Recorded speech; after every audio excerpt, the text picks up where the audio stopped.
Hello and welcome to this video. Today I'm gonna customize these Nintendo DS game cases. Or at least one of them. I don't know how long the series will be. I don't know if I will make 3 or 4 videos out of it, because I have 4 of these. But for now, let's start with the first one. And of course the first thing I need to do is taping, so I don't accidentally get paint on the edges.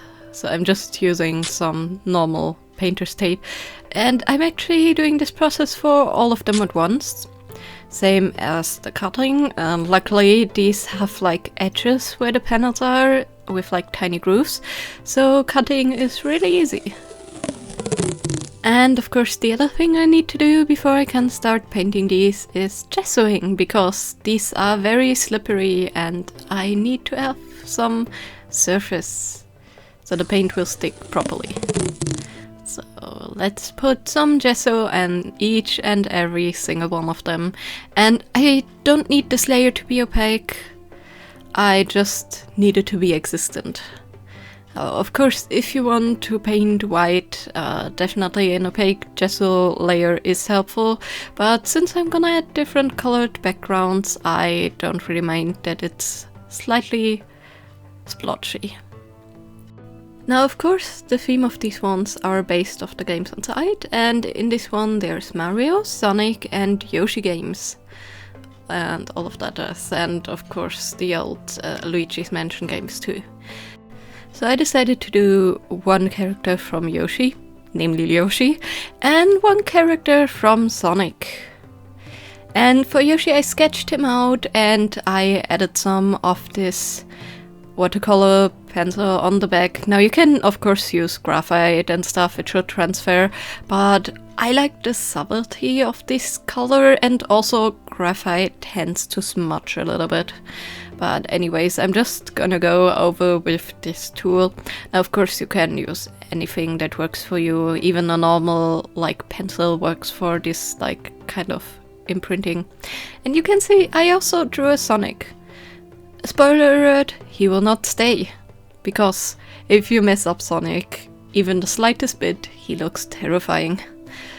But let's first go with the character that's actually staying, and that will be Yoshi.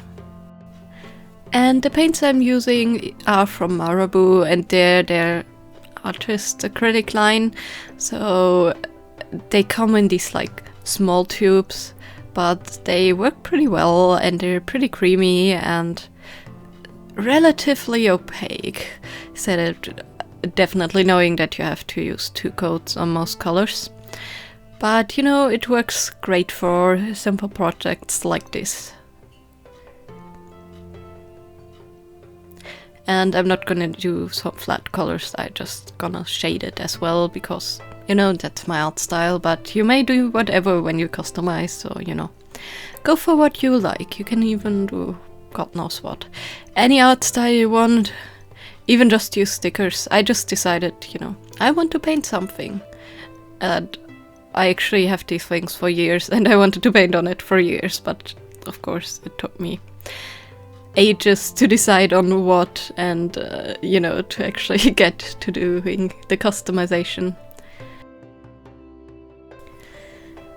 And while you guys watch me paint, let me know, which console was your favorite console, or is your favorite console? Mine definitely also from childhood memories were the GBA, the Nintendo Entertainment System, and the DS, or later on also the 3DS. I just loved the variety of games and stuff, everything from platformers like Mario to like adventure games like Zelda. And I actually still have my 3DS running, currently replaying some of the Pokemon Mystery Dungeon games. So let me know, what was your favorite game and which console did you actually prefer as a child? Now, I got a bit brave and actually decided to outline my character with a brush. Because I know that most acrylic like paint pens, they tend to smudge, especially the black. So, you know, black paint and a brush it was. the jaw got a bit more angling than I wanted it to have. It should have been a bit more round, but you know, I don't mind. It just gives the character literally. And here you can see my terrifying Sonic, and yeah, I'm definitely just gonna paint over this one. So ignore the terrifying background character. I'm gonna make it a kind of starry sky, and I'm gonna add one of the characters from Sonic Colors, one of these tiny guys that you collect, mainly the orange guy, because I think he kind of looks really cute with his one eye. And actually I wanted to make him look a little bit like a planet. I think I achieved that right in the end, but yeah, let me know. Definitely looks a little bit strange in the beginning, and the like tail thingies he has also look strange, but after shading I think he looks definitely pretty decent. It just took me a while to decide which character. I first thought about the character that's more shaped like a Flash, but you know, I just like this one a lot more, so you know, my heart decided I wanted this character on here. And this is where I go in with like a black brownish shading to try and make it look like a planet that's blending into the background a little bit. And I think I did a good job with that. Let me know, does it look like a planet to you?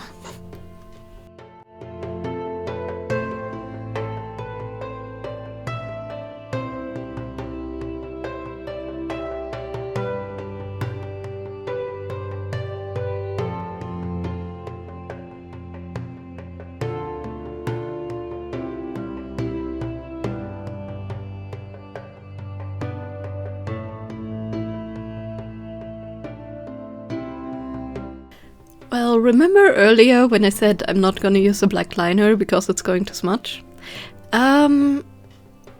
Well, I decided I need thinner lines, so I went in with one of my micron pens anyways.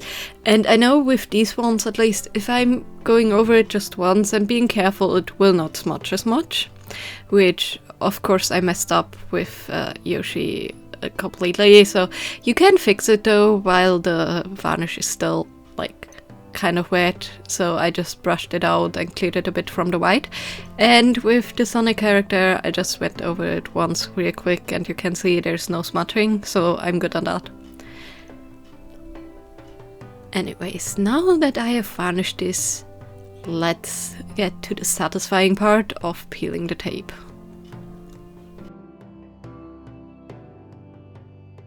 Which, of course, didn't turn out as satisfying as I hoped it to be, because the tape got stuck a bit in the groove with the paint. But in the end, I could peel it off fairly easily. I just had to, you know, scratch off tiny little pieces. Like, normally people kind of tend to peel off the tape before they varnish or before the paint is fully dry, so it's easier, but, you know, I didn't because I wanted to protect the sides. But here you go, here is my first 2 cover arts for this DS game case. And another quick thing, I actually used matte varnish because this will not stick as much as the high gloss. Because high gloss, when you put 2 things next to each other that you varnish, they will stick together a bit more, but this one will not as much. And I have to say, I actually love it. Like, 2 different designs, front and back. One is really bright, one is really dark. I think they definitely represent some of my most fond memories and happy memories about the Mario and the other games. And they definitely let me know really well what's inside of this case, which kinds of games are in there, because that's actually the reason why I wanted to customize them in the first place, because I had to look through most of them every single time to find one game, even though they are sorted. The only thing I really labeled was the Zelda one and the Pokemon one. So yeah, And that's a good reason for customization always. Although you could just, you know, slap the names on there, put some stickers on there that help you. Anyways, that's everything for today's video. I hope you enjoyed my little journey, and you can look forward to at least 2 more videos of this. I still have my Zola and Professor Layton case. I still have my miscellaneous case, where I'm not too sure yet what I'm gonna paint on that. It's basically just a random pile of games that I didn't have anything, you know, to like sort into.